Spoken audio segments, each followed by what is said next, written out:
Hello!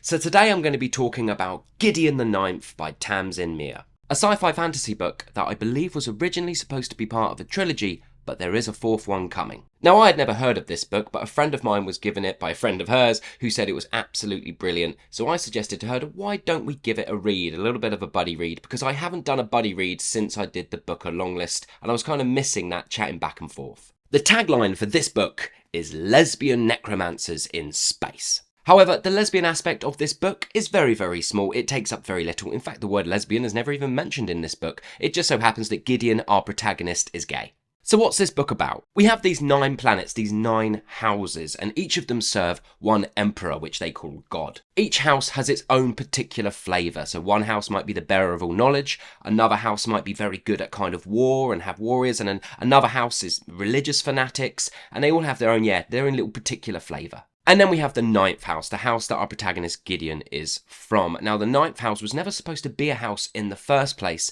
and I can't really tell you why, otherwise I'll be going too far into spoilers, but let's just say they're sort of a forgotten house. Gideon, our protagonist, who we're following throughout this book, grew up in the 9th house. She is an orphan, and she hates the 9th house. She does everything in her power to try and escape and get free of living there. The bane of her existence is a character called Harrow, who is the necromancer for the 9th house. If you have no knowledge about what a necromancer is, then I suggest you go away and do a little bit of research. But in essence, there's someone who can kind of, using magic, raise the dead. In order for Harrow to raise up the ranks of her necromancy, she must become a lictor. Now, a lictor is someone who is chosen by the emperor to be their right-hand person. And here's where the story really starts to get going, because in order to become a lictor, you must enter into this kind of necromancy competition. However, in order to enter the competition, every necromancer needs a cavalier, and because the 9th house is practically on its arse, it's a dying kind of house, they don't have one. So Harrow has to convince Gideon to become her cavalier. A cavalier is like a partner, a protector of the necromancer.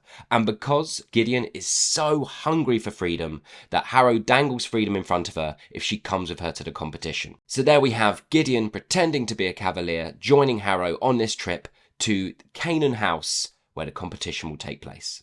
Upon entering Canaan House, we are introduced to a host of different characters from different houses, all of their necromancers and all of their cavaliers, and each of the relationships between these different houses is different. The relationship between the cavalier and the necromancer is different, and the way they all gel together, and the different kind of styles of each house. It's that kind of thing. And I'm going to leave that there, because to go any further I think would just be spoiling things. But in essence, what we have is the competition taking place. We have a kind of riddles and puzzles, these keys that need to be collected in order to gain knowledge, in order to gain more knowledge, to get more keys, in order to open up more doors, and it kind of, all of the different kind of necromancers and cavaliers battling out to try and be the first to gain this kind of knowledge. We have that sort of competition and taking place. We also have a murder in which there's a bit of a murder mystery. 2 of the characters, a necromancer and a cavalier, are killed, and we are also trying to figure out who killed them. Was it one of the other necromancers? What's happening? So we've got this kind of puzzle, competition, and murder mystery all wrapped up into one within this kind of sci-fi fantasy world. Now, as far as sci-fi fantasy goes, that all sounds pretty awesome. But here comes my first issue with the book.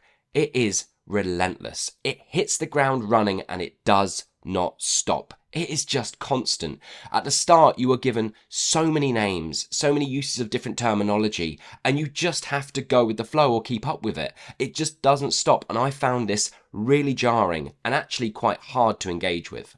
I don't think I've used a glossary at the back of the book as much as I have in this book, because if I didn't, I just would have had no clue what was going on. Now, this frantic pacing, it does create a kind of energy. It does make you feel like you're reading something a little bit different, and I did find that energy matched up beautifully with our lead protagonist, Gideon. But because it never lets up, I did just find myself crying out for a few moments to breathe, to just connect with some of the other characters. And you do get a couple of those moments, but no way near enough for the amount of information this book is throwing at you. This pacing choice also made me feel like I was never able to connect with any of the other side characters in this novel. Really, most of the information I got about them was from the glossary at the back, their sort of like personalities and their house styles and things like that. It just wasn't going in, it wasn't staying in.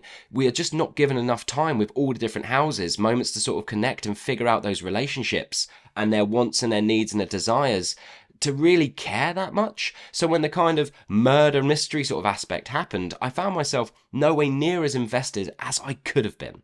But the pacing choice aside, I will say there is lots to like within this novel. The lead character, Gideon, is awesome. She's fucking awesome. She just does not care whatsoever. She is funny, sarcastic. She has these brilliant one-liners throughout. Pretty much everyone she talks to gets a little bit of that kind of sass, a little bit of that dry sarcasm. I don't know. I really liked her. I found her funny. I found her badass. I found her awesome. And as much as I really despised Harrow at the start, I also found myself warming to Harrow as the novel progressed. Her perseverance was quite infectious, and this kind of like duo between Gideon and Harrow, as it really started to build, was one of the strongest elements of this book. I also rather enjoyed the last act, or kind of the second half of this book, where things pick up, in which there is just so many twists, so many turns, so much carnage going on, that you can't help but be kind of a bit sort of like taken aback by it all and just be like, fuck yeah, there is a lot going on, and it's kind of all pretty cool. But to repeat, it is the pacing that really damaged my experience. I found myself like Googling and reading and researching throughout this book just to kind of get a better grip on it. And I feel like for a fantasy novel, I shouldn't have to do that. Side note, I think that researching whilst reading a novel is pretty cool. You're trying to engage and understand it better. When I was recently reading The Seven Moons of Mali Almeida, I found myself researching Sri Lankan history constantly just to get a kind of better grip on what was taking place. However, I do feel a little bit different with a fantasy novel. I feel like a fantasy novel should build that research and history into the book itself. I shouldn't have to be kind of looking at the glossary constantly, or sort of going away and trying to break things down slower in order to understand them. For me, that tells me that there is something kind of wrong with the pacing choice that's taking place. So there you go, that's all my kind of thoughts and feelings. It's kind of a mixed bag, because there is a lot going on in here that I really liked, and a lot going on that I just didn't like because I couldn't really connect with it. I found myself pondering, will I continue this book series? Will I go on to the next book? And I'm not too sure, because there's a part of me that says, well, Tamsyn Muir can only improve as a writer, and maybe her books following on from this are a little bit more refined. Maybe she's kind of worked on that pacing issue, and she's slowed things down, and she's given the reader a bit more access, a bit more of a smoother journey. And I'll cross my fingers that that might be the case, so I'll probably have a little look up and a little review of the others to see if maybe I want to continue. But overall, as I said, a mixed bag. So many things about this book that are really enjoyable, really fresh, really new, and that I really, really did enjoy. But also, I found it a real hard read.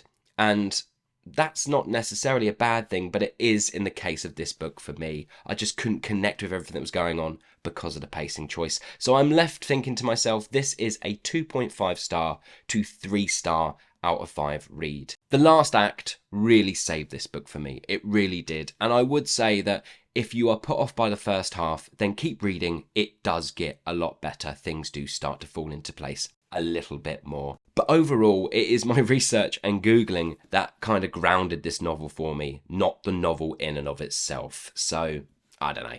Anyway, have you read Gideon the Ninth? If you have, what did you think about it? Did you love it? Did you hate it? Please let me know down in the comments below. And if you think there's anything I'm missing, then please let me know. I read very, very fast, so sometimes I do miss things. But anywho, I hope you're all well, and I'll see you all on the next one.